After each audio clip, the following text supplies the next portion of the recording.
বর্ধমান থেকে গ্রেফতার হওয়া জঙ্গি হামিম মণ্ডল গ্রেফতার হওয়ার পর তদন্তে জঙ্গি চক্রের যোগসূত্র খতিয়ে দেখার কাজ শুরু হয়। এরই মধ্যে ঝাড়খণ্ডের সাহেবগঞ্জ থেকে হামিম মণ্ডলের প্রেমিকা অর্পিতা সরকারকে গ্রেফতার করল পশ্চিমবঙ্গ এসটিএফ।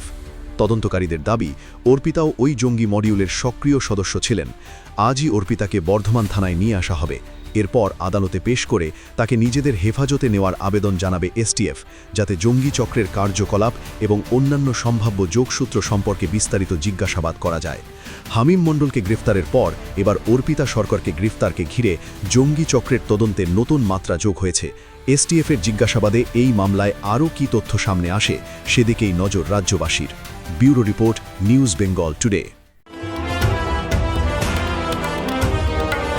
মেঘবেলা লাইভে আপনার পছন্দের টিভি চ্যানেলস সম্পূর্ণ বিনামূল্যে, শুধুমাত্র মেঘবেলা ব্রডব্যান্ডের কানেকশনের সঙ্গে। মেঘবেলা ব্রডব্যান্ড, বাংলার ঘরে ঘরে। উত্তর 24 পরগনা ও তার আশপাশের এলাকার মানুষের সেবায় ক্যাথল্যাবের মতো অত্যাধুনিক সুবিধা নিয়ে পরিষেবায় ব্রতী সারদা মাল্টি স্পেশালিটি হাসপাতাল।